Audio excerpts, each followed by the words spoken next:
Yo,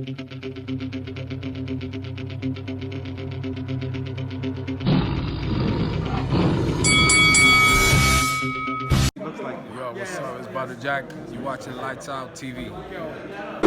This is Lights Out. I am FAISAL Khan, and I'm delighted and privileged to say I'm being joined by the Hall of Fame ring announcer, Mr. Michael Buffer. Michael, first of all, how are you doing?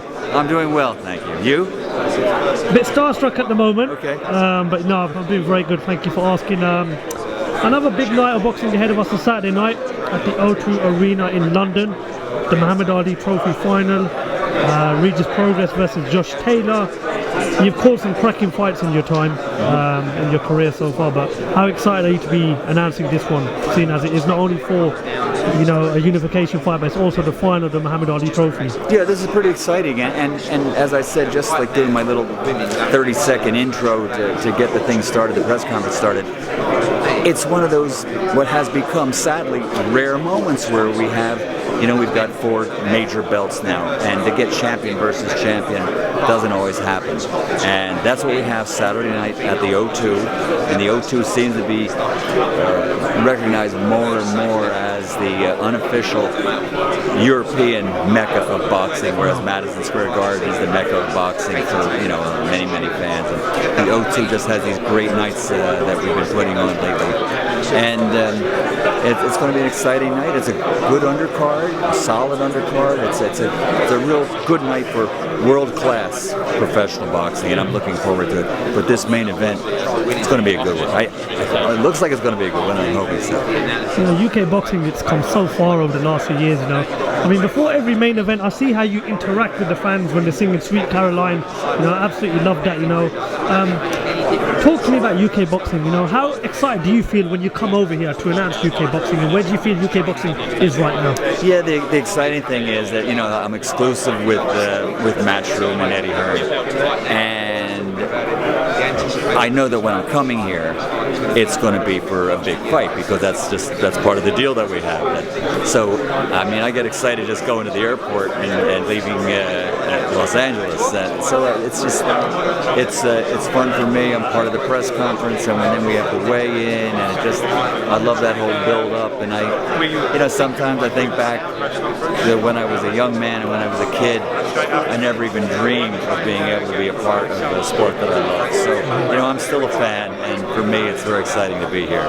From WWE to boxing, WCW, I remember watching you in WCW back in the day, the way you used to announce Sting, Hollywood, Hulk Hogan, you know, you even done the 2008 Royal Rumble.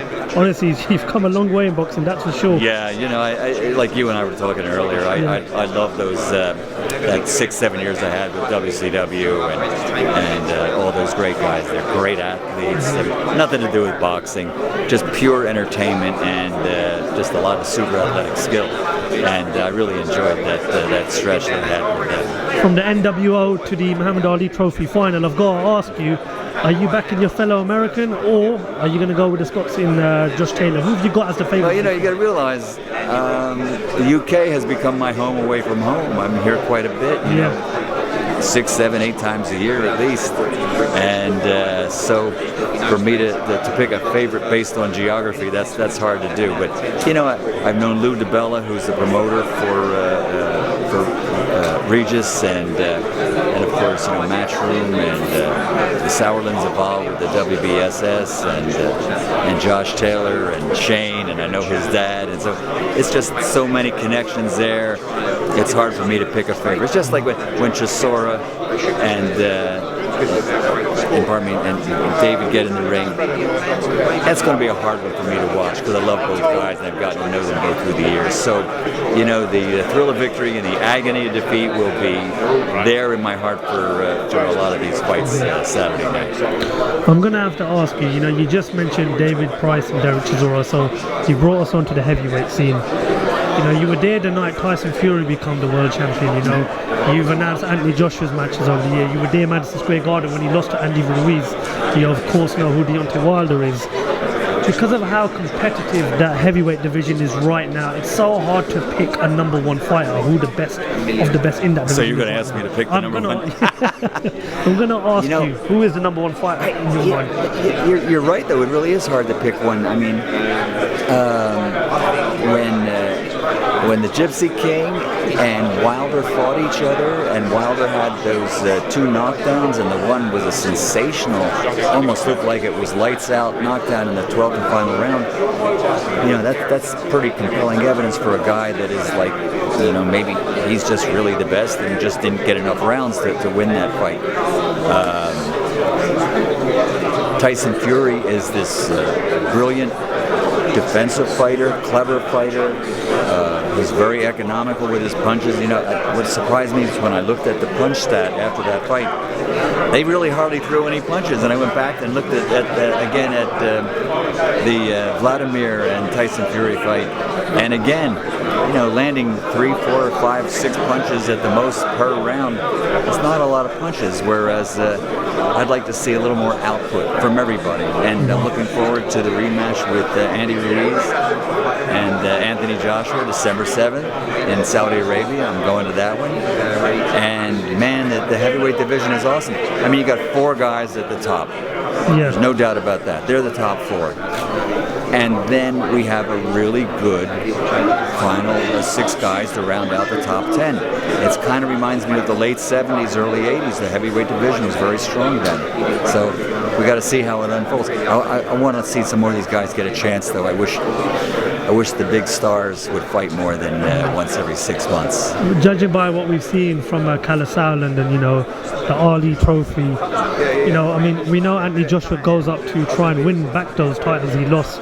Do you think the Ali Trophy would possibly be the best way to decide who the actual #1 heavyweight really is in the world? Because that's what a lot of people have been calling for. Is for a heavyweight tournament. That's sort of like pie in the sky fan dreaming, because you're right. You'd love to see something that would give us an undisputed champion. If we had an undisputed heavyweight world champion, that'd be great. I mean, all this like lineal and WBC and IBF, and, you know, some of them are just fantasy titles. And, you know, it's just crazy. We just want to see the best fight the best. I've got one of my fellow colleagues who, of course, works with me, Osman Mahmood. He does an Instagram poll for us on a weekly basis, and he come out with a dream fight the other day. Yeah. I'm going to have to ask you, Iron Mike Tyson versus Tyson Fury, who do you think would have won, and why would they have won that fight? Yeah, it's an interesting fight.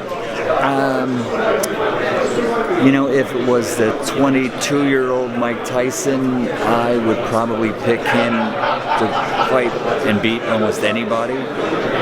Maybe. There's a massive difference in size, but as I spoke before about throwing a lot of punches in a round, Mike would probably, whoever he's fighting, is going to throw, you know, 50, 60 punches in a round. And not a lot of them are jabs. There are a lot of power punches there. So, you know, he would be a shorter fighter, especially among big guys, is always difficult for a tall fighter. A lot of people don't realize that. Jabbing down and punching down is a lot easier to punch up. Andy Ruiz showed us that when he fought AJ. So we just got to, you know, that's not going to happen, but I think maybe I would have to give Mike Tyson the edge in that fight. How do you think Mike Tyson would have beaten Tyson Fury? Pardon me? How do you think Mike Tyson would have beaten Tyson Fury? Points? Knockdown? Knockout. Knockout. Michael Buffer, an absolute privilege to have you on our channel. But we're never going to see it, so. Never say never. Tyson versus Tyson. It'd be brilliant. Michael Buffer, an absolute privilege for having you come on Lights Out. One will always remember. Thank you very much for your time, and hopefully this is the first of many. Okay, cheers. Good to see you again. Michael Buffer, thank you very much. Talk to the Lights Out.